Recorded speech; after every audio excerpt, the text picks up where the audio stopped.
Numerical सर्वांनी पाहून घ्या.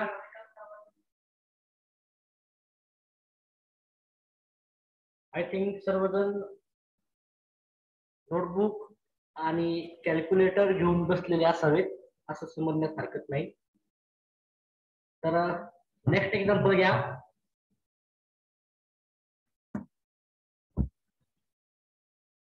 हे 230 व्होल्ट सर्वांनी लिहून घ्यायचंय. ए 230 volt DC shunt motor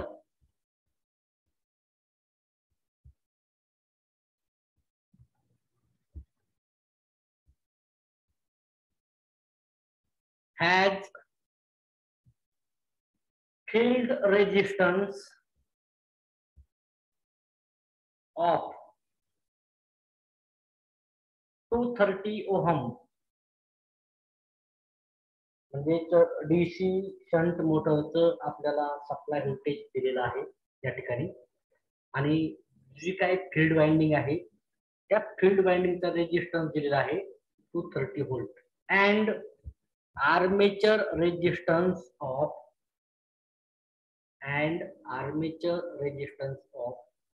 0.25 ohm. त्याचबरोबर आपल्याला आर्मेचरचा पण रेजिस्टन्स दिलेला आहे रनिंग ॲट 1500 RPM. स्पीड दिलेला आहे आपल्याला taking 20 ampere from supply. Total current दिलेला आहे आपल्याला 20 एम्पियर. फुल स्टॉप. इथपर्यंत सर्वांनी समजून घ्या. तुम्हाला लक्षात येईल की एक 230 व्होल्टची DC शंट मोटर आहे आणि ह्या मोटरचा जो काय फील्ड रेजिस्टन्स आहे तो 230 ओहम असून आर्मेचर रेजिस्टन्स किती आहे 0.25 ओहम आहे आणि ती मोटर कितीच्या स्पीडने रन होते 1500 RPM ने रोटेट होते. त्याच वेळेस मोटर जी काय आहे सप्लाय कडून घेणारा टोटल करंट किती आहे 20 एम्पियर घेते. तर तुम्ही या दोन व्हॅल्यू बघा फील्डचा रेजिस्टन्स आणि आर्मेचरचा रेजिस्टन्स. तर याच्यामध्ये मी सांगितलं होतं की आर्मेचर हा हायली इंडक्टिव्ह असतो म्हणजे त्याचा रेजिस्टन्स कसा असतो कमी असतो म्हणजे आर्मेचरचा आणि फील्ड हा हायली रेजिस्टिव्ह असतो त्यामुळे त्याचा रेजिस्टन्स जास्त असतो आणि त्याचा करंट कमी असतो. पहा ठीक आहे. When resistance of 230 ohm. Next write down. When a resistance of 230 ohm is added in series with field circuit.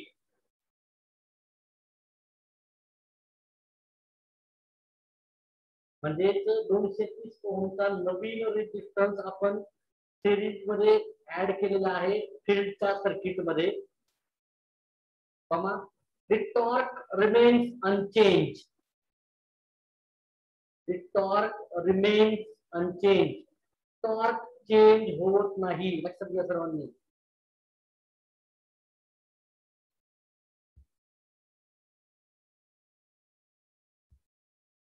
Torque remains unchanged.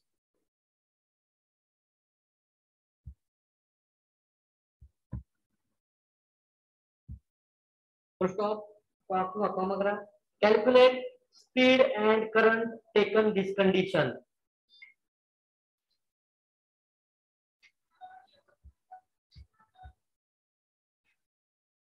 Calculate speed and current during this condition.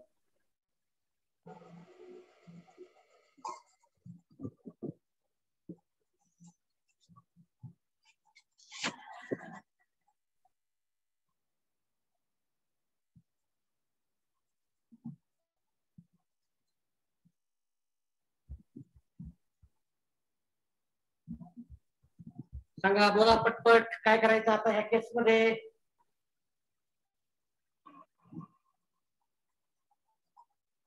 बोला.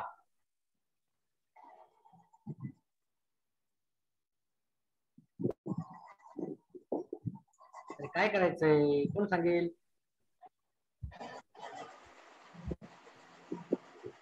बोला रे पटपट.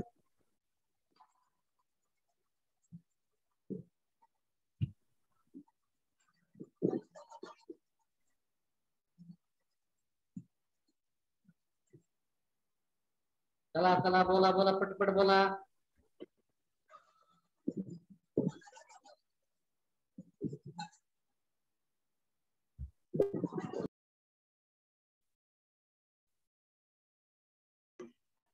हॅलो. हा बोले, बोला. हॅलो. हा येतो. हा voltage घ्या. हा व्होल्टेज सर 230. म्हणजे आपल्याला गिवन मध्ये पहिले नाही व्होल्टेज. नाही, ह्या केस मध्ये सर्वांनी समजून घ्या की आपल्याला करायचंय काय. काय करायचं आपल्याला? अननोन क्वांटिटी कोणती कोणती आहे? स्पीड आणि करंट, बरोबर ना? लास्टची लाईन बघा. कॅल्क्युलेट स्पीड अँड हो सर, करंट बरोबर. टेकन दिस कंडिशन, बरोबर का? पण ती बरोबर आहे सर. कंडिशन दोन दिले आपल्या या ठिकाणी. हे पहा, आता मी या ठिकाणी तुम्हाला दाखवतोय.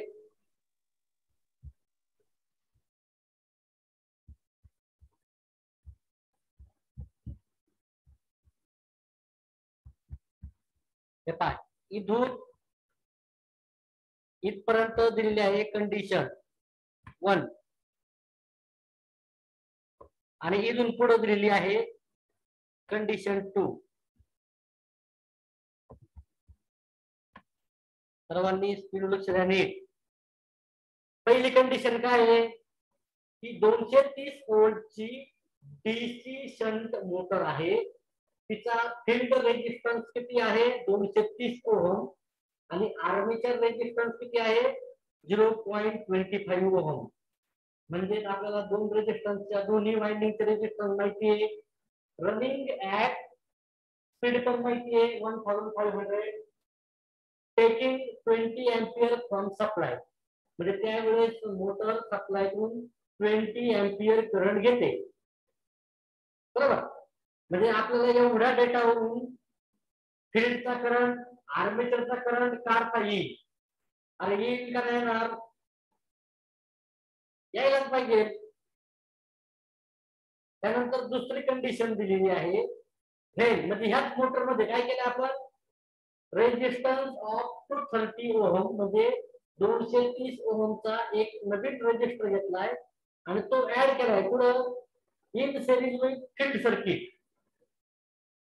तर फील्ड सर्किट मध्ये तो आपण ऍड केलाय सिरीज मध्ये. पण आपल्याला काय सांगितलंय? Torque remains unchange. म्हणजे पहिल्या केस मधला जो टॉर्क आहे आणि दुसऱ्या टॉर्क केस मधला जो टॉर्क आहे तो कसा राहतो? नेहमी अनचेंज, म्हणजे सेम राहतोय. पण आपल्याला सांगितलंय कॅल्क्युलेट करायला काय? Speed and current taken this condition. तर मग गिव्हन डेटा, चला गिव्हन डेटा लिहा सर्वांनी. चला पटपट लिहा.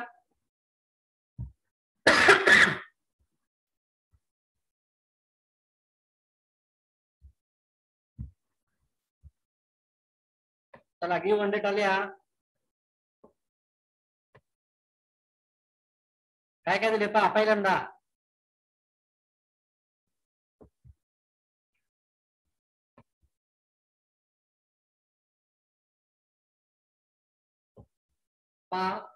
व्ही 230 व्होल्ट पहा या ठिकाणी दिले पहिल्यांदा.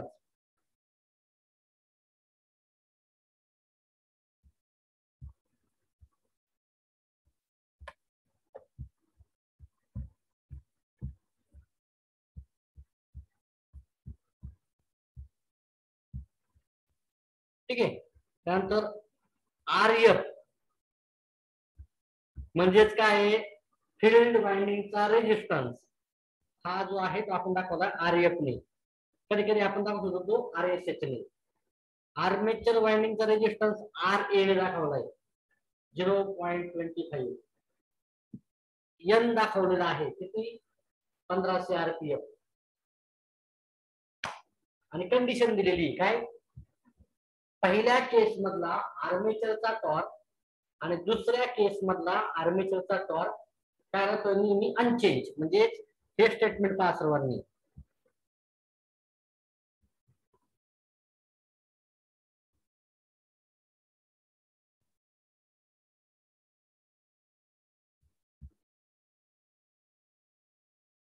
पाहिलं हे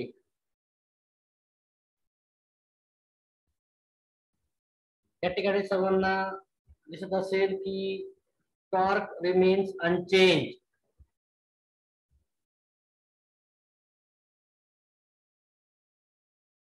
म्हणून आपण केलेलं आहे TA1 is equal to TA2. पुढं कसं करायचं कोण सांगेल? आता गिव्हन डेटा पण झालाय, बोला पटपट बोला, नाहीतर काही अर्थ नाही सांगतो मी. त्यात न्यूमरिकल म्हटल्यावरती विद्यार्थी किती प्रवीण आहेत पहा. प्रिया सुनकांबळे बोल, काय करायचं पुढं? न्यूमरिकल घेतलंय, गिव्हन डेटा घेतलाय, आता काय करायचं बोला.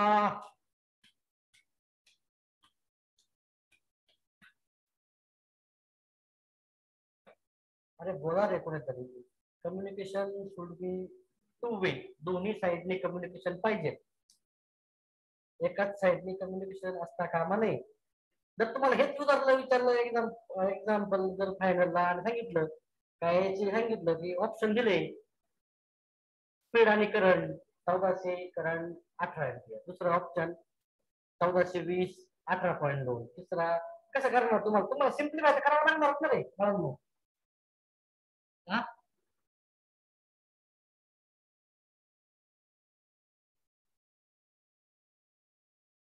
बोला बोला पटपट.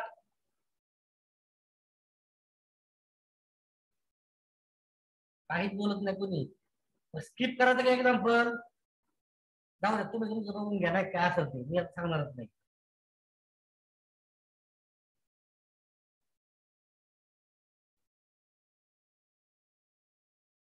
बोला.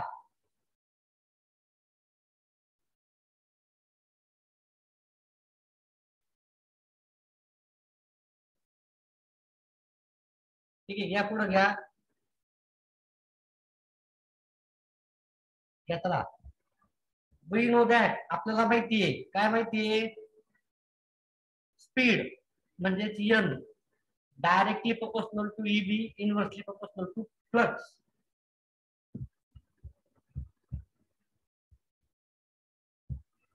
आपल्याला माहिती होतं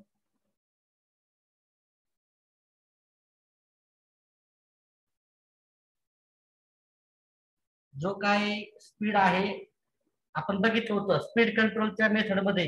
या ठिकाणी रेजिस्टर आपण ऍड केलेला आहे, त्यामुळे ही मेथड जी आहे ती आहे फ्लक्स कंट्रोलची मेथड आहे. आर्मी डीसी शंट मोटरची स्पीड कंट्रोल केलंय फ्लक्स कंट्रोल मेथडने. पुढे पहा, बट काय फ्लक्स जो आहे phi directly proportional to IF, म्हणजेच फील्ड करंटला प्रोपोर्शनल असतो, किंवा फील्ड करंटला दुसरं नाव दिलेलं आहे ISH. हेन्स या ठिकाणी पहा speed directly proportional to EB, inversely proportional to IF म्हणजे फील्ड करंट. इथपर्यंत लिहून घ्या सर्वांनी.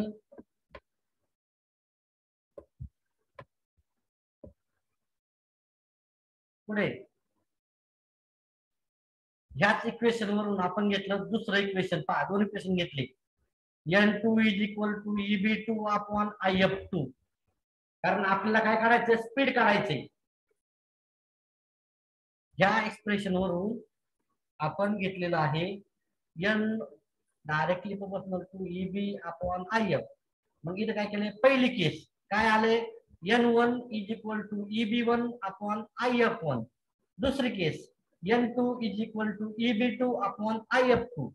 म्हणजे आपल्याला दोन कंडिशन दिल्यात म्हणून आपण त्याच्यापासून दोन इक्वेशन बनवलेत, N1 आणि N2.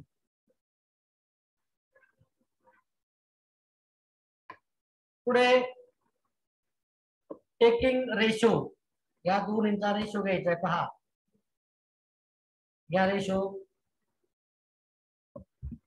N2/N1 N2/N1 is equal to EB2/IF2 divided by EB1/IF1 म्हणजे N1 चं इक्वेशन खाली आहे, N2 चं इक्वेशन वरती आहे.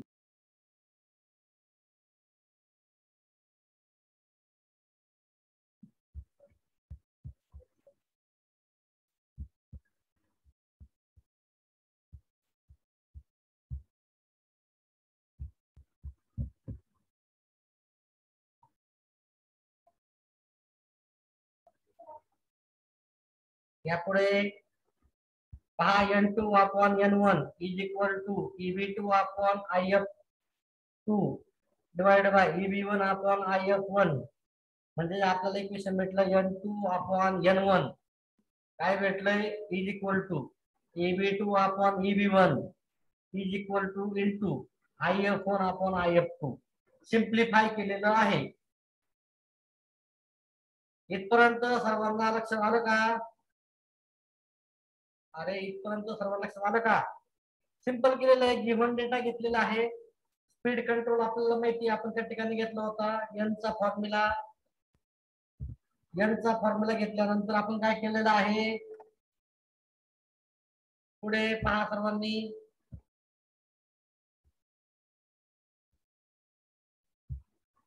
आपल्याला माहिती आहे की जो काय फ्लक्स आहे हा कोण तयार करतं? Field winding. फील्ड वाइंडिंग मध्ये करंट कमी तर फ्लक्स कमी, करंट जास्त तर फ्लक्स जास्त. म्हणजे जो काही फ्लक्स आहे फाय तो कंट्रोल आणि रेग्युलेट करायचं काम कोण करतं? फ्लक्स करतो. म्हणजे phi directly proportional to IF किंवा ISH. म्हणजे आपण घेतलं N directly proportional to EB/IF. हाच फॉर्म्युला आपण रिवाइज केलेला आहे. आता दोन कंडिशन आपण बघितल्या, पहिली आणि दुसरी. तर घेतला त्याच्यावरून N1 आणि N2 च्या व्हॅल्यू घेतल्या. EB2/IF2 ही N2 ची व्हॅल्यू, EB1/IF1 ही N1 ची व्हॅल्यू.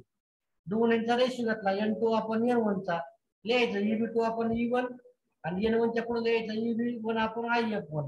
म्हणजे काय भेटलं आपल्याला? N2/N1 is equal to EB2/IF. म्हणजे डिनॉमिनेटरचा डिनॉमिनेटर वरती येणार.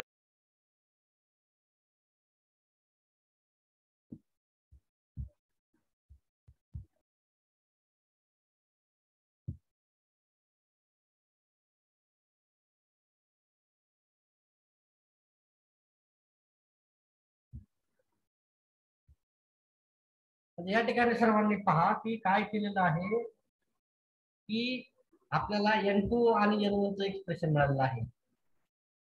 आता पुढे पहा सर्वांनी,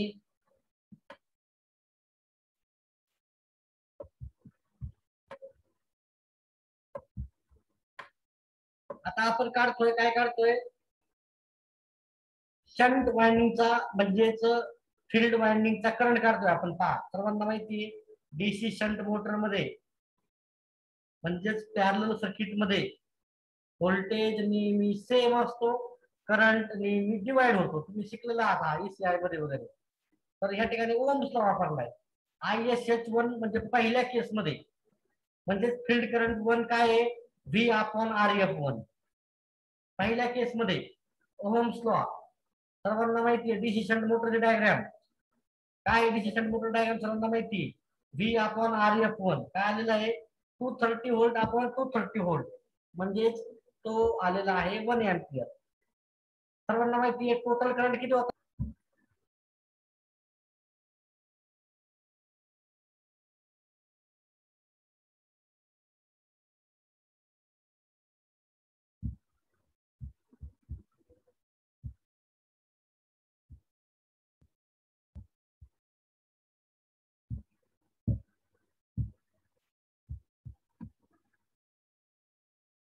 सर्वांना माहिती आहे की पहिल्या केस मध्ये जो करंट आहे टोटल करंट होता 20. डीसी शंट मोटर सर्वांना माहिती आहे टोटल करंट म्हणजे I is equal to armature current plus ISH. इथं टोटल करंट किती आहे त्यावेळेस 20 आहे, is equal to armature current plus आता फील्डचा करंट काढा आपण, किती आला तो 1. म्हणजेच आपल्याला आर्मेचरचा करंट मिळालेला आहे, किती येतो 19 एम्पियर. इथपर्यंत सर्व लिहून घ्या. आता आर्मेचर करंट काढण्यामागचं लॉजिक सर्वांनी समजून घ्या की आपल्याला बॅक ईएमएफ काढायचा आहे. पहा EB1 काढलाय, V मायनस IA1 RA. आता ह्या ठिकाणी किती आहे, V 230, IA1 ची व्हॅल्यू किती आहे सर्वांना माहिती, आपण 19 काढलेली, आणि आर्मेचर वाइंडिंगचं रेजिस्टन्स किती आहे 0.25. म्हणजे आपल्याला बॅक ईएमएफ मिळालाय पहिल्या केसमध्ये, किती भेटलाय 225.25. इथपर्यंत आले का सर्वांचं? पहा बरं,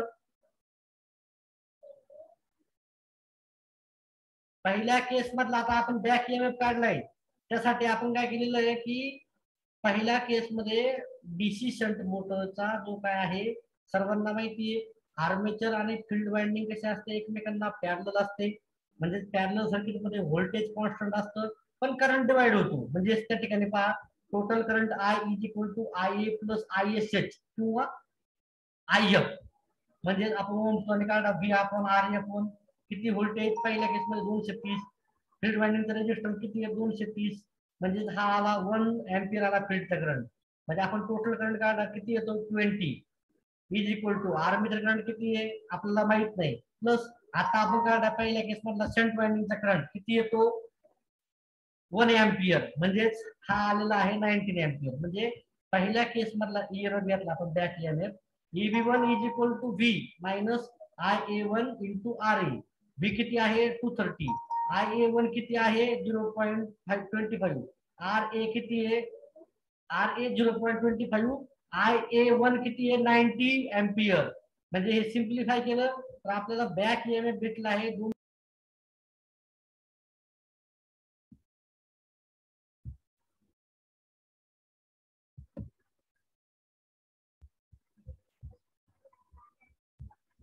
पुढे घ्या.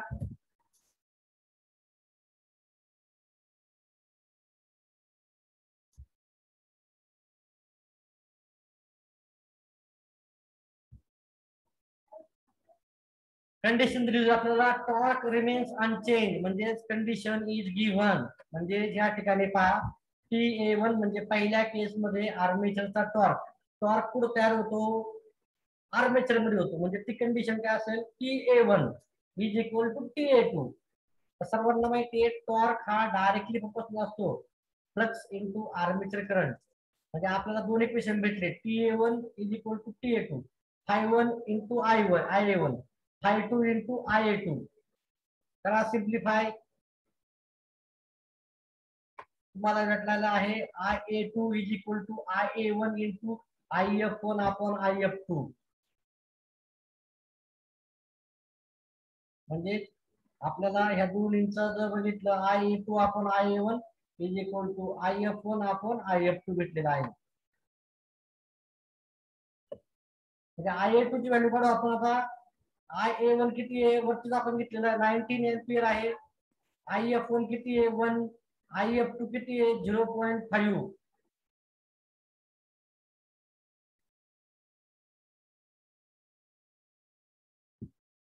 आता 0.5 कसा आला हे समजून घ्या. इथं IA2 आपण IA1 is equal to IF1 आपण IF2. IF2 पहा किती आणलाय 230 आपण 230 प्लस 230 तो आणला 0.5. तर आपण फील्डच्या सर्किट मध्ये आपण काय केलेलं आहे रेजिस्टन्स कनेक्ट केलेला आहे. म्हणजेच आता झालाय व्होल्टेज आपण RF प्लस जो ऍडिशनल रेजिस्टर आहे R ऍडिशनल म्हणजे 230 आपण 230 तो आलेला आहे. म्हणजे आपल्याला आर्मेचर करंट भेटलाय 38 एम्पियर,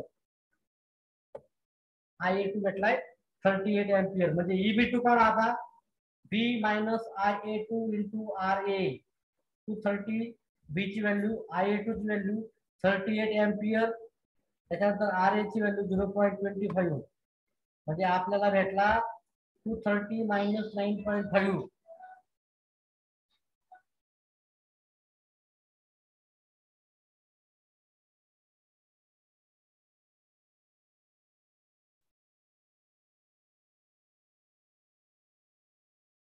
ठीक आहे. मग आपल्याला माहिती आहे इक्वेशन दोन भेटलेली आहेत, N2 आपण N1 is equal to EB2 आपण EB1 इंटू IF1 आपण IF2. सर्वांनी घ्या. N2 आपण N1 किती आहे 1500, EB2 220.5 काढलाय पहा इथं. बॅक EMF 1 किती आहे 225.25, IF 1 किती आहे 1, IF2 किती 0.5. हे सिम्प्लिफाय केलं तर आपल्याला आन्सर भेटतोय किती 29036.73. स्पीड कधीच आपलं फ्रॅक्शन मध्ये नसतं. म्हणजे आपली जी फायनल व्हॅल्यू आहे ती किती आहे 2937 RPM असेल. या ठिकाणी पहा स्पीड कंट्रोलची मेथड यूज केलेली आहे. स्पीड कंट्रोलची मेथड आपण यूज केलेली आहे.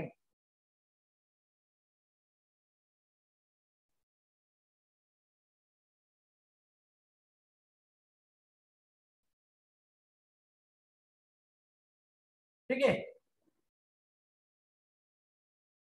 उद्या आपण युनिट नंबर 3 स्टार्ट करणार आहोत. तर सर्वांनी अकॉर्डिंगली जॉईन व्हायचंय. आज थांबू आपण या ठिकाणी. न्यूमेरिकल सर्वांनी समजून घ्या, कारण या ठिकाणी तुम्हाला न्यूमेरिकल सिम्प्लिफाय करावं लागतील तरच तुम्हाला ऍक्युरेट आन्सर समजेल. मशीनला तुम्हाला वाटतं एवढं सोपं नाहीये. तुम्ही विचार करा की ह्या विषयामध्ये MCQ डायग्राम विचारणार नाही, बरोबर. तुम्हाला ऍक्युरेट नॉलेज हवंय तरच तुम्हाला त्या MCQ चं मिनिंग, त्याचं अप्रोप्रिएट आन्सर तुम्हाला समजेल. ठीक आहे. आपण मीटिंग या ठिकाणी कन्क्लूड करूया. त्यापूर्वी मी एक कॉमन अनाउन्समेंट करणार आहे.